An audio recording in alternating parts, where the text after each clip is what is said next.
Oliver was on a business trip abroad when he got caught in a terrorist attack. Everyone was calling me. My mother-in-law said she and my father-in-law were at the embassy, anxiously waiting for me to help negotiate with them. Even my father, who hadn't called me once in 10 years, rang me. He said he had connections at the embassy and might be able to get Oliver repatriated. Even my best friend, Oliver's colleagues, neighbors, and buddies were all calling to ask for updates. Only I, recovering from childbirth, calmly hung up one call after another. After all, when Oliver saw the news about his ex-girlfriend, a war correspondent, being trapped in a terrorist zone, he had no hesitation in abandoning his wife and newborn to fly out and check on her safety. At the time, clutching my belly with amniotic fluid already leaking, I asked him, "Are you really choosing to abandon your wife and child to fly into a war zone? If you go, Oliver, I swear, I won't clean up the mess for you." He didn't answer,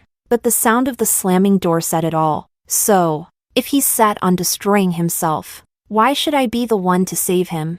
Chapter 1. Oliver loved watching international news. I never understood why, until the news 2 days ago. A Chinese war correspondent had been kidnapped during an on-site report. The footage was only a few seconds long, but I recognized her, Julia, the most well-known anchor on the international channel. I was sitting on the couch, heavily pregnant, eating honeydew melon and feeling sorry for the journalist. But Oliver suddenly knocked over the fruit bowl. When he got up, his knee smashed into the coffee table hard. Even I felt my belly tighten at the sound. But Oliver didn't seem to notice the pain at all. He staggered into the kitchen and tried to get a drink, but pressed the boiling water button instead, scalding himself so badly he shattered the glass. After rinsing with cold water, he rushed into the bedroom and slammed the door shut. An hour later, he emerged and said stiffly, I have to go on a sudden business trip." I tightened my grip on the melon but stood up calmly. "Oliver, I'm due in a few days. You really think now is a good time to leave? What if I go into labor?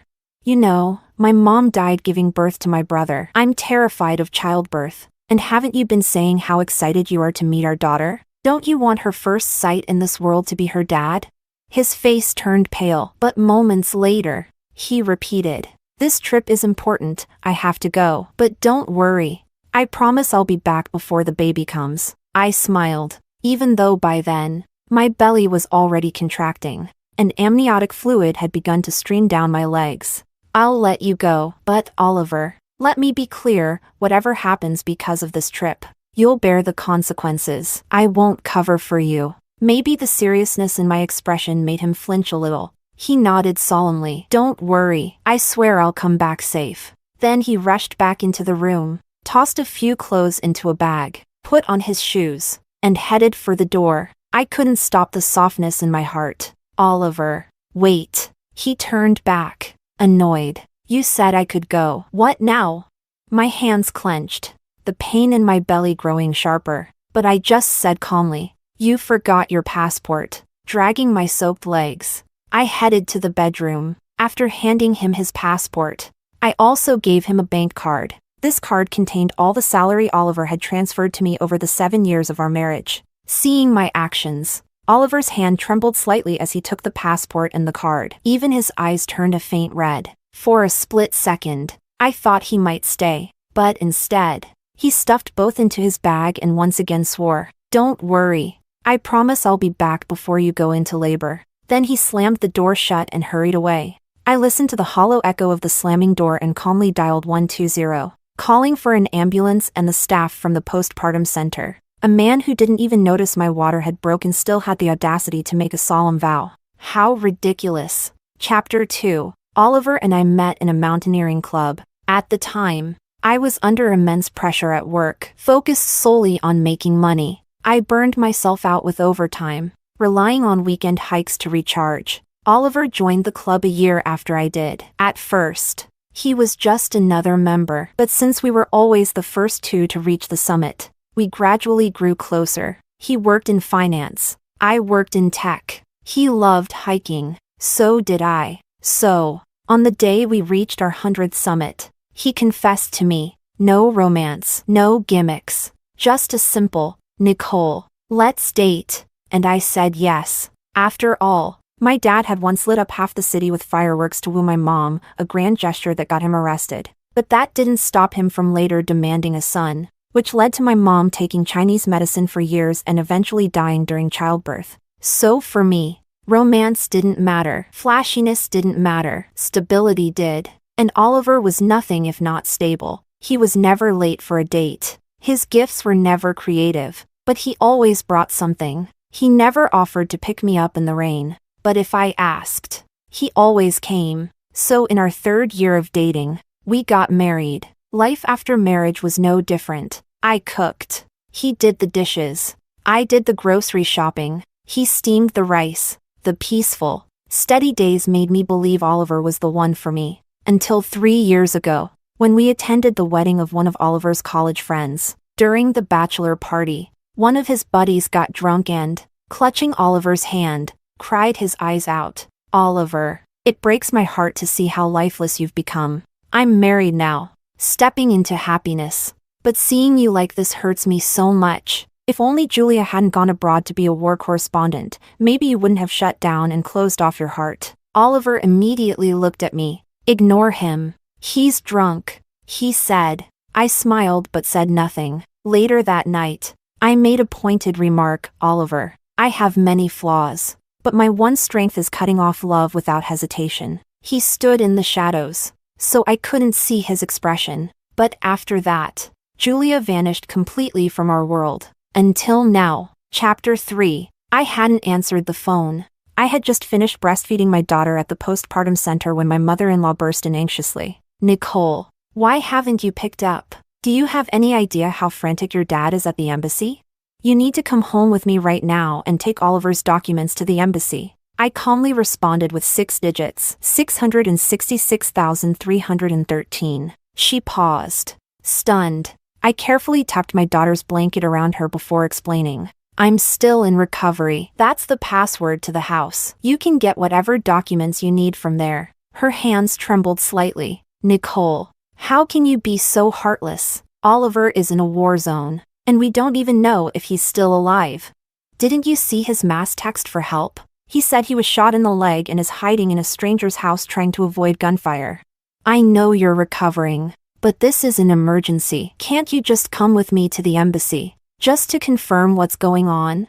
She was visibly shaking as she spoke, but I remained calm. I know exactly what's going on with Oliver. Before he sent that mass text, he messaged me several times asking for help. I ignored him. Her body staggered like she'd been struck. Seeing her expression, I felt a twinge of guilt. After all, in the 7 years I'd been married to Oliver, she had treated me with genuine kindness, filling the hole left by the loss of my own mother. But now, Oliver had destroyed all of that. I calmly handed her the video recording of my conversation with Oliver that night. Mom, don't blame me for being cold. This was Oliver's choice. With trembling fingers, she took the phone. When she finished watching, she collapsed onto the floor. It took her several tries before she found her voice again. Listen to me, Nicole, there's nothing going on between Oliver and Julia. Despite everything, I couldn't harden my heart. Even though I was in pain from my C-section, I still got out of bed to help her up.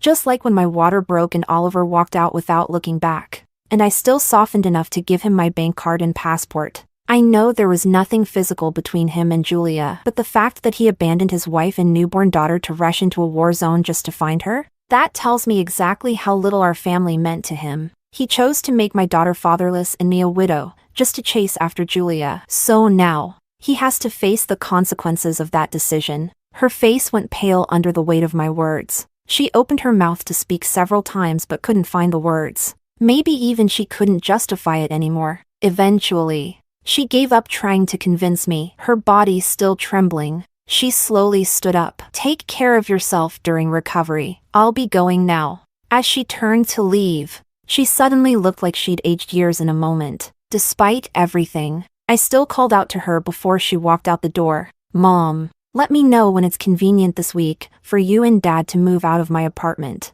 She stopped and looked back. Can't you wait a little longer? I shook my head. Oliver didn't wait to take me to the hospital after my water broke before hopping on that flight overseas. Did he? I just want everything, our marital assets and all, settled before he returns. Chapter 4. Maybe my words had finally broken my mother-in-law's resolve, because she left the postpartum center trembling and defeated. I let out a long sigh and lay back down on the hospital bed. The incision from my C-section had started to bleed a little from when I helped her up. It hurt a lot, but I simply called the doctor to change the gauze. Calm and composed. That evening, my father barged in furiously. "What's the meaning of this? Why did you send out a message saying you and Oliver are getting divorced?" It wasn't until he brought it up that I remembered, after my mother-in-law left. I had picked up my phone to watch a show. The notifications had been non-stop. Oliver's co-workers, his cousins, his friends, everyone was messaging me, asking about Oliver. It was driving me insane. So I did what Oliver did when he was overseas. I sent out a mass message. "Sorry everyone, Mr. Oliver and I will be getting a divorce when he returns. As for his situation in the war zone and any injuries from explosions or combat, I have no idea. If you'd like updates, please contact his parents directly." Just like I'd expected, the phone finally went quiet, while I was lost in thought. My father, seeing I hadn't replied, angrily kicked the foot of my hospital bed. "This is how selfish you are. Your husband is still in a war zone, possibly dead, and you're already rushing to get a divorce?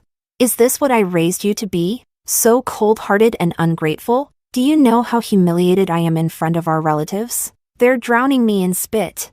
I curled my lips into a cold smirk. "So what you're saying is, I should be dragging my post-op, stitched-up body around to beg people for help saving a husband who chose to go chase his ex-girlfriend in the middle of a war? Dad, you're a man. You should know men. Do you really think Oliver would be grateful for what I did?"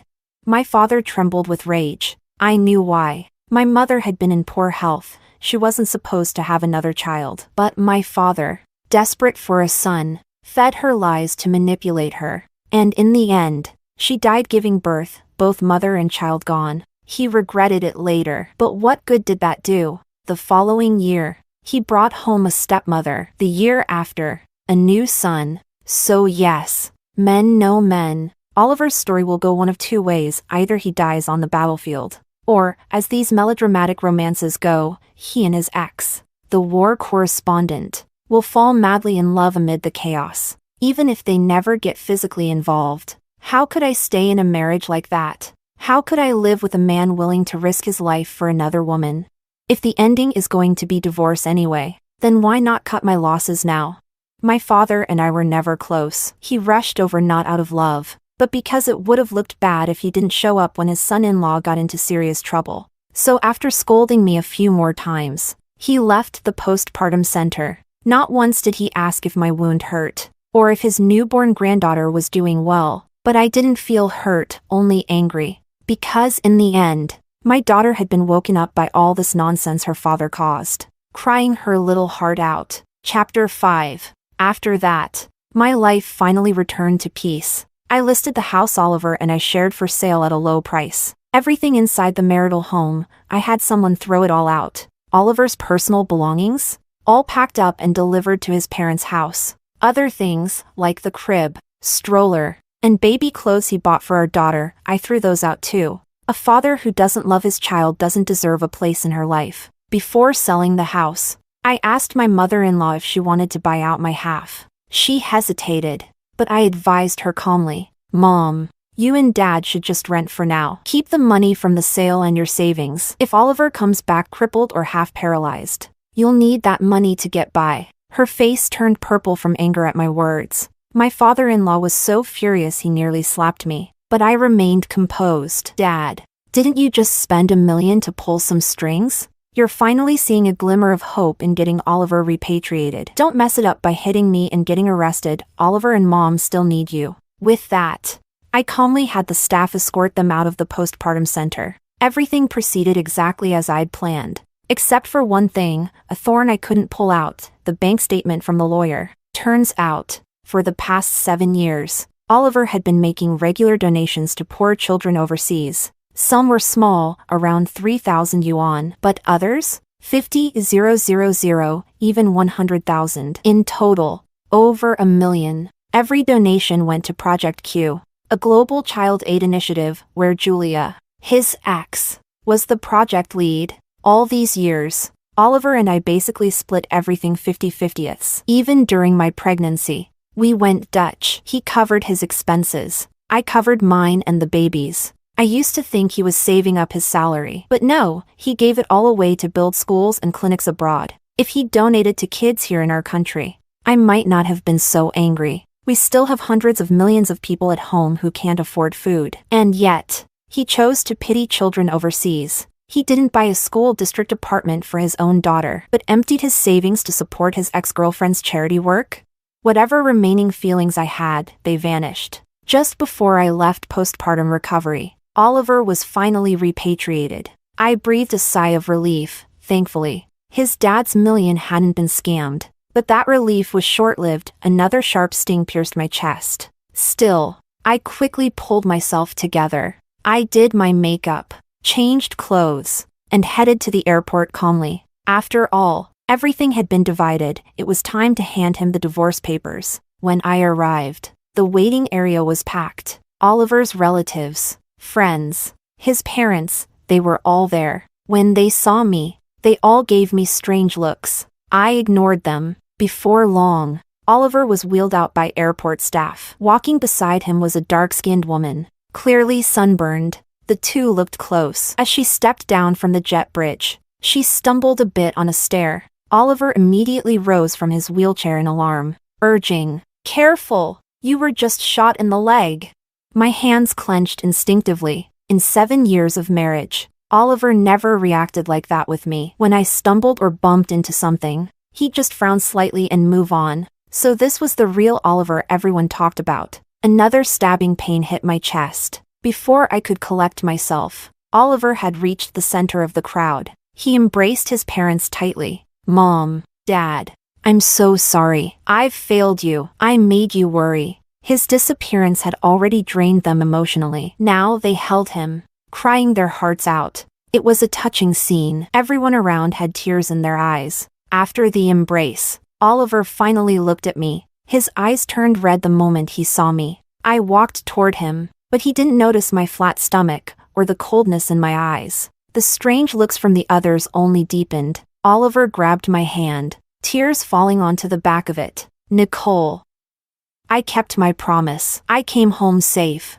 His tears were warm and disgusting. I wiped them off using the motion of patting his hand. "I'm glad you're back." Then, calmly, I pulled out the divorce papers I had prepared long ago. "I need to get home to care for our daughter. Let me know if now's a good time to sign these." Chapter 6. Oliver's eyes widened instantly, staring at me in disbelief. But I spoke calmly. "Oliver, I told you that night, if you chose to go to that war-torn country, you'd have to face the consequences." As I said it, my eyes dropped to his leg, still wrapped in gauze, already stained with dark, dried blood. Not just the consequence of nearly losing a leg in a bombing overseas. Not just the consequence of your parents losing sleep night after night, desperately pulling strings to get you repatriated. But also the consequence of losing me, losing your daughter, and losing the little family we once had. "Oliver, you're a man, and a man should keep his word." My words made his entire body tremble.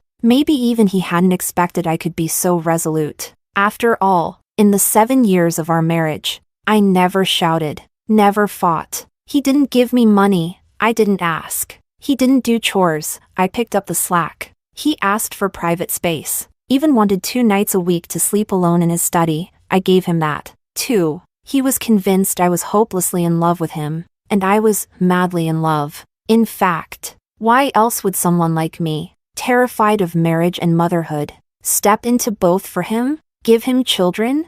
But Oliver shattered the only bit of courage I ever had. He led me down the same tragic road my mother took. I don't hate Oliver, because I chose all of this myself, and I'll bear the consequences. But that doesn't mean I'll be a doormat, endlessly forgiving him. I already made the biggest compromise, accepting that he held someone else in his heart while still married to me. Just as we stood there silently staring at each other, Julia walked up anxiously. "Sis, there's really nothing between Oliver and me. You've misunderstood." I curled my lips into a cold sneer. Whether I misunderstood doesn't matter. But if you don't want everyone else to get the wrong idea, then how about returning the $1,000,000+ yuan?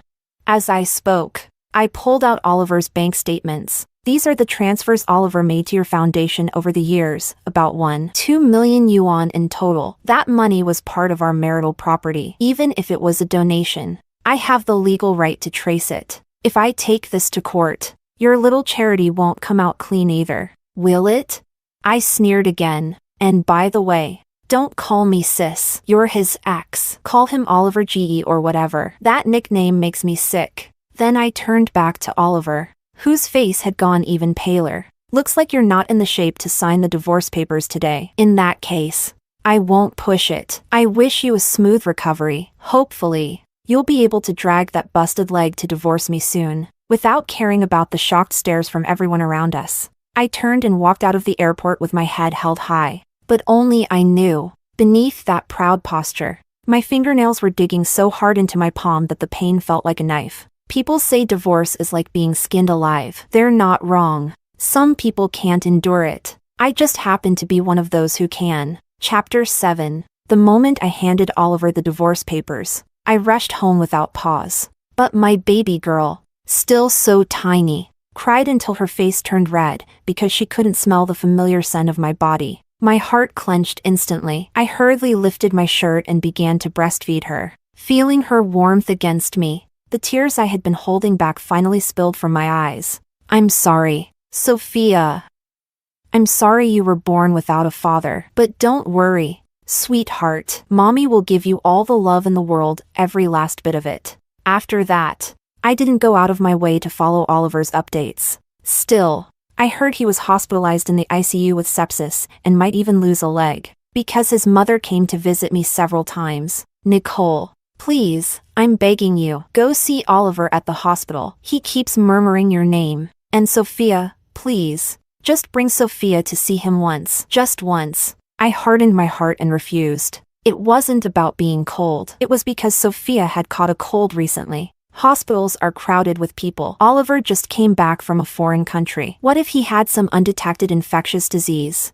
I couldn't use my daughter's health to satisfy Oliver's guilt. Even if Oliver had never gone abroad, even if he were just sick, I still wouldn't bring my 1-month-old baby to a hospital. And if he hadn't gone overseas in the first place, none of this would have happened to him. Once I made it clear I wouldn't budge. My mother-in-law visibly aged with each visit. I felt a little sorry seeing her like that, but all I could do was hold her hand and try to comfort her, telling her that Oliver would be okay, that he had always been lucky. His father, on the other hand, had a much shorter fuse. He showed up at my place several times yelling, pounding on the door so hard it shook the frame. Every time, my already sick baby girl would cry in fear and throw up milk from the stress. Even the nanny couldn't stay silent anymore. This family is unbelievable. The baby's so little and needs peace and quiet to recover, and they show up shouting every few days.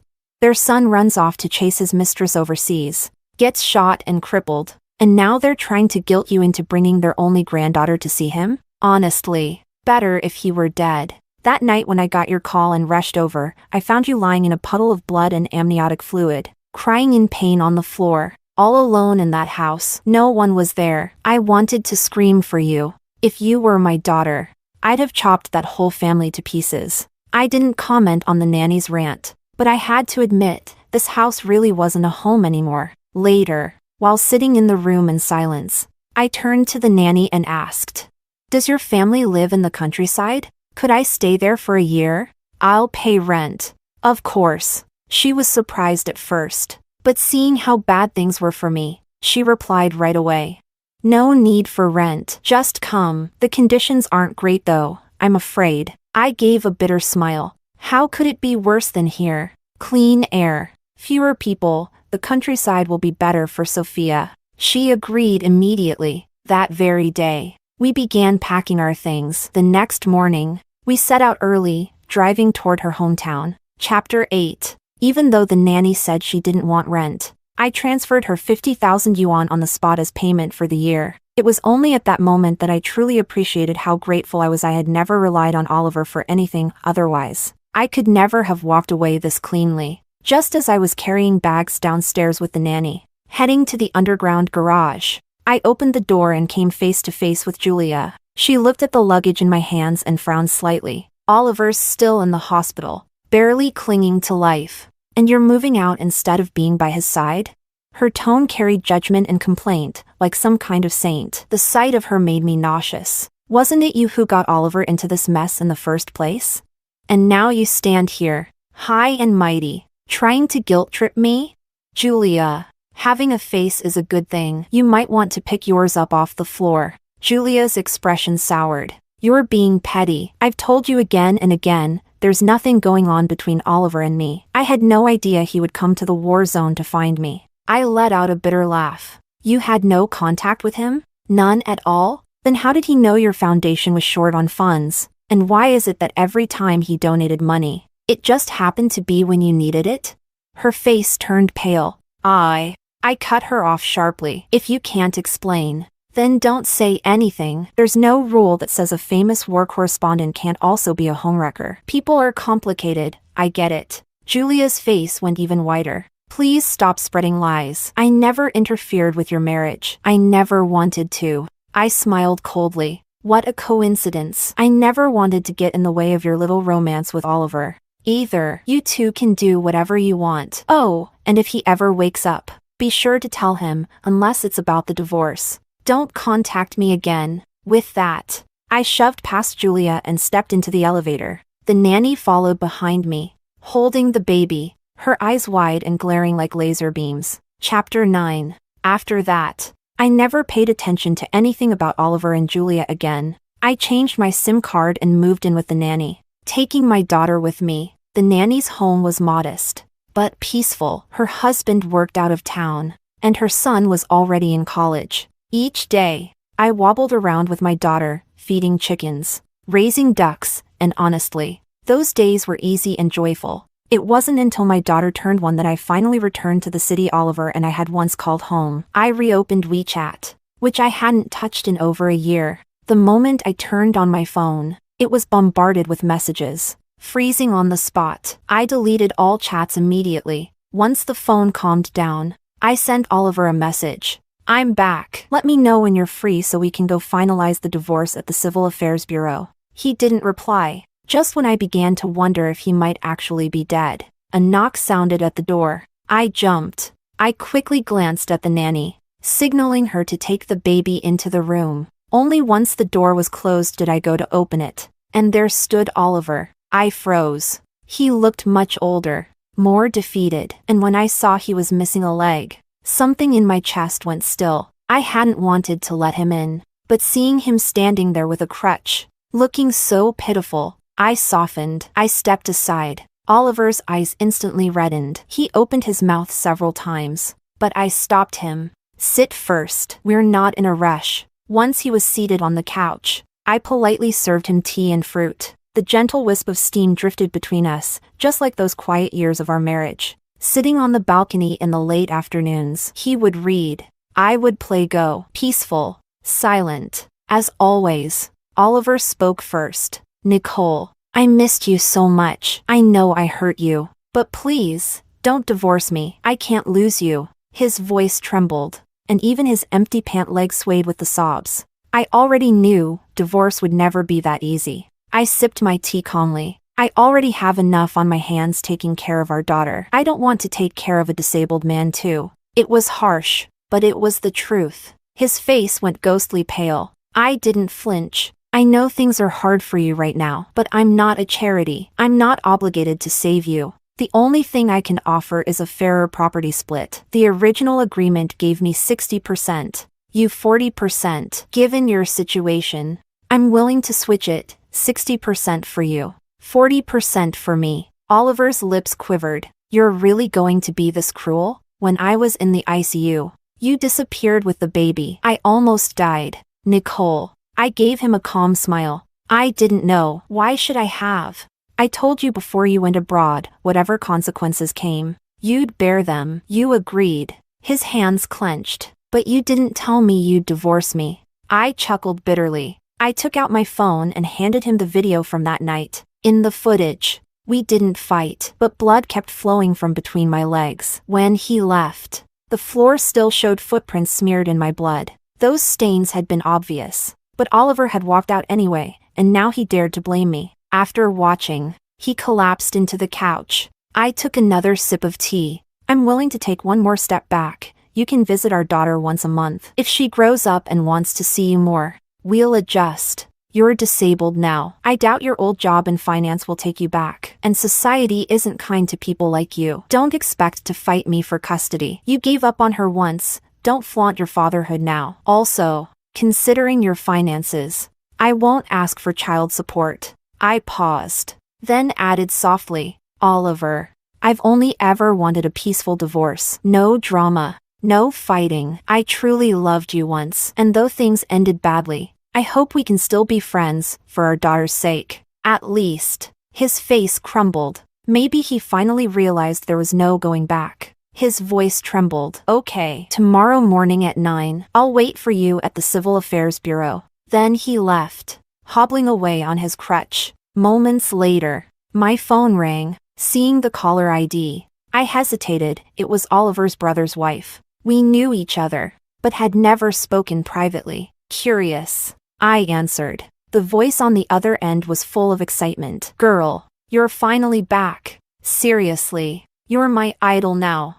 I frowned slightly, sensing my confusion. She continued, you have no idea, after you left, Oliver's treatment cost tens of thousands a day. His parents sold their house back home, borrowed money from my husband and everyone else, just to save him. If you hadn't left, you'd be buried in debt now, millions. Maybe. And that Julia, at first. She looked all devoted, helping Oliver, feeding him, cleaning him. But not even a month passed and she bailed, claiming work took her overseas. Please, she just didn't want to take care of a cripple. Oh, and while everyone else was scraping together money for Oliver's treatment, Julia didn't pay a single cent. What a joke. He nearly died for her. I smiled bitterly. I had expected this outcome long ago. But however it turned out, it wasn't my business. As long as Oliver didn't try to dump his medical debt on me, we could part peacefully. Fortunately, he still had some decency. When we met at the bureau the next day, he didn't mention his debts. He even used the original divorce agreement, 60% of the assets to me. I didn't refuse. Why should I turn down free money? After we got the divorce certificate, Oliver's eyes turned red. He opened his mouth several times, then finally asked, "Can I see our daughter today?" "Of course," I replied. Chapter 10. That same day, I had the nanny bring my daughter downstairs. When Oliver saw her, he cried until his eyes were red and swollen. He turned his head to look at me. If I hadn't left that day, would I have lived a completely different life?